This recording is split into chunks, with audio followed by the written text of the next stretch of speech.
Hello, my friends.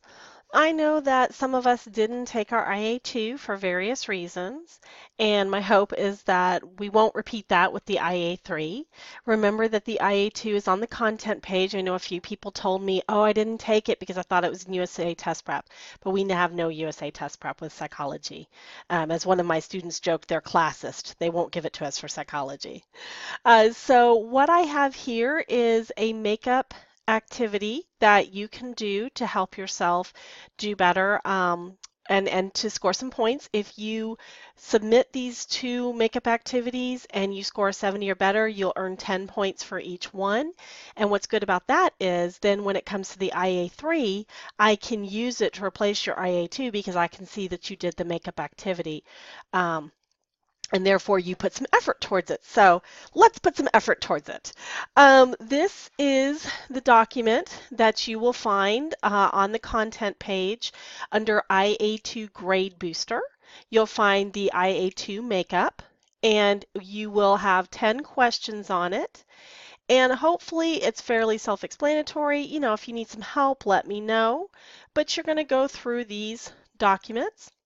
And then there are slides, and in the slides, you'll find your two options, one of which is to play the quizzes game worth 10 points, get a 70 or better, get 10 points, and then to do the makeup document 70 or better for 10 points. So if you put these 10 points together, it's 20 points, which is a 20-point grade booster, but also, as I said before, it allows me to replace your IA2 with your IA3 because I can see that you did effort towards that.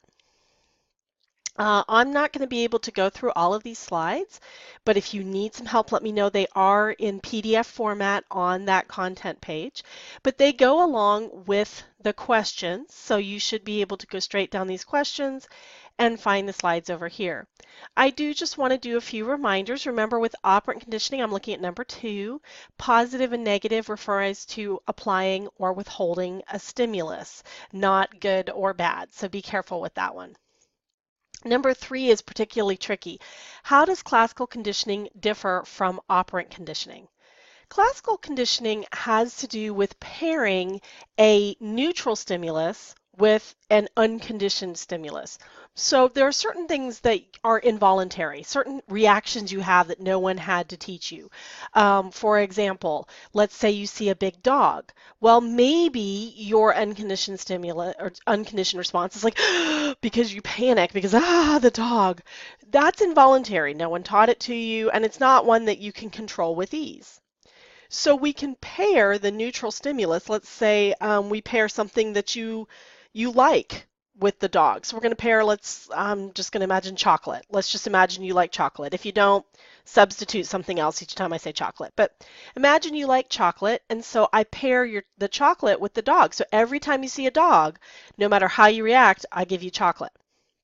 Over time, you're going to come to associate your love for chocolate with the dog, and maybe you'll be conditioned not to respond with panic or terror.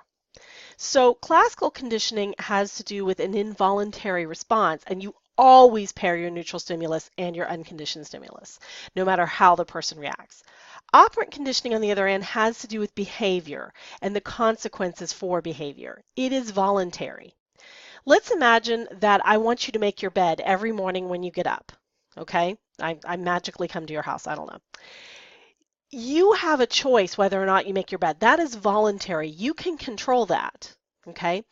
If you make your bed, I give you a positive reinforcement, some kind of stimulus to encourage that behavior. It could be as simple as, hey, thanks for making your bed, or you made your bed. You know what? You deserve pancakes this morning.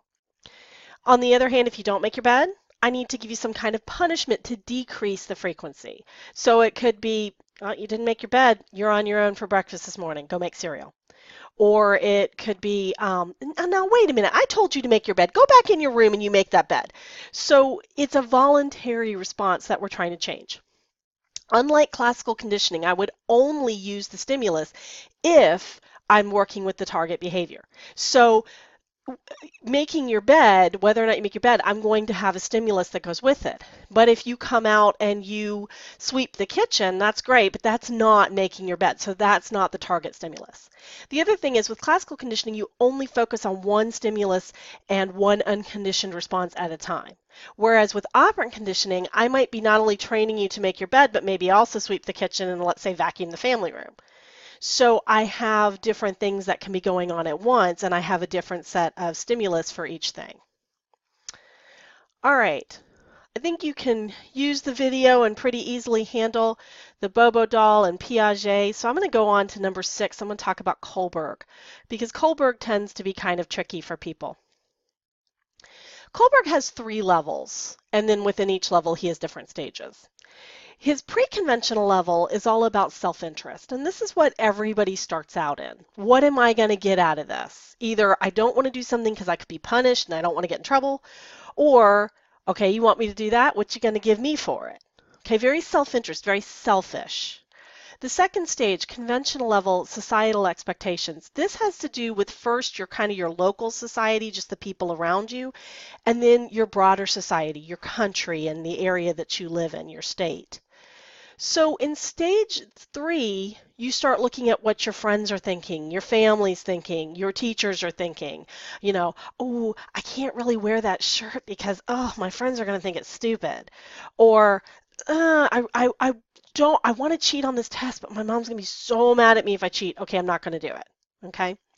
Stage 4 is where most people stop, and it moves into what we call the law and order stage, where the laws of society matter more than your own personal beliefs.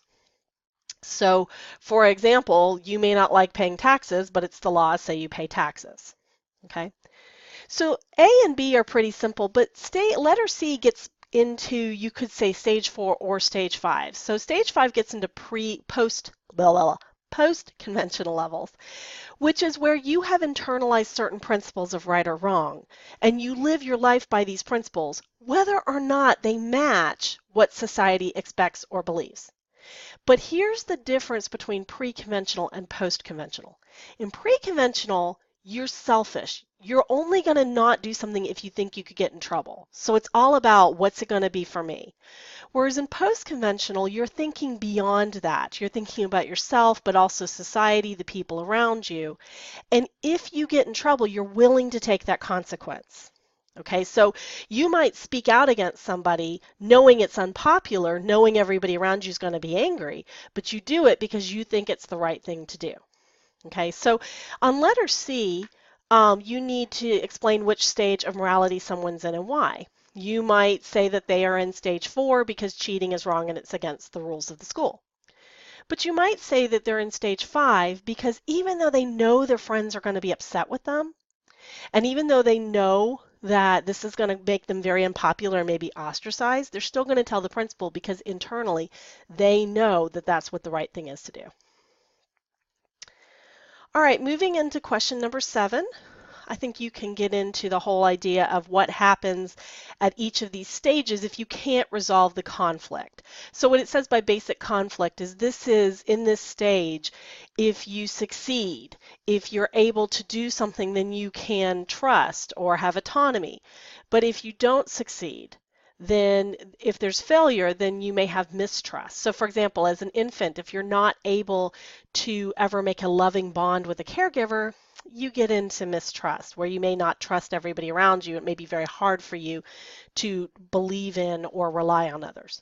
Whereas if you have this loving care, this loving bond, you will trust others. You're more likely to be willing to do that. School-aged, industry versus inferiority. If a child finds something that they feel competent at and good about themselves at, and they can do it, this is like elementary school. They'll feel industrious, like they can do more. Give me something else to try. Whereas if they're never really able to figure out how to do certain things, and it could be just athletic, like maybe they're good at school, but they're not as good at athletics, they're going to feel inferior about it. Oh, I probably shouldn't try it. I'm not even going to get there. And I think you can look adolescent versus identity versus role confusion. You know, if you think about middle school and high school, this is where you're sort of figuring out who you are. Everybody has to go through it. If you come through this and you're successful at finding things that you're good at and learning more about yourself, you're going to find your identity. But if you're always looking around and you never can figure out who you are or what you want, that's when you're going to get into role confusion. Okay, I don't know I can't do that until I know what other people want. I have to know what these people think. All right, I think you can do number 8. Again, if you're struggling, let me know. So let's go on to 9 and 10, which are our last questions. Number 9 talks about defense mechanisms. So what you need to do is to read letter A. For example, I don't have a problem. I can stop smoking anytime I want, and figure out which defense mechanism is that. For example, that's denial, when you're not even willing to accept reality or external events because it's just too much for you. But I want to look at letter B because this one tends to confuse people. Sometimes you have a socially unacceptable feeling like anger at somebody, and you don't really have a good reason for it, but you just don't like that person. But you know, if you go around and tell people, I just don't like her, I just don't trust her, they're going to say, what's wrong with you? This person's great. So you kind of look for something that they've done to you. So let's imagine that you're in class and you say, well, I think the Pilgrims were absolutely right to come to the United States because they needed a new place to live and there really wasn't a whole lot of things going on over here. And this person whom you're not fond of says, I disagree because I think the Native Americans were here first and the Europeans took over and that was unfair. Now, they didn't say, you idiot. They didn't say anything rude. They just disagreed. But in projection, you're taking your negative feelings and putting them on that person and saying, oh, you only disagreed because you don't like me. So clearly, I was right not to like you. So projection involves taking your feelings and putting them on someone else. All right, and number 10, I think you can handle most of these, but letter C actually is not in any of these slides. Letter C is an example of mnemonics, Mnemonics.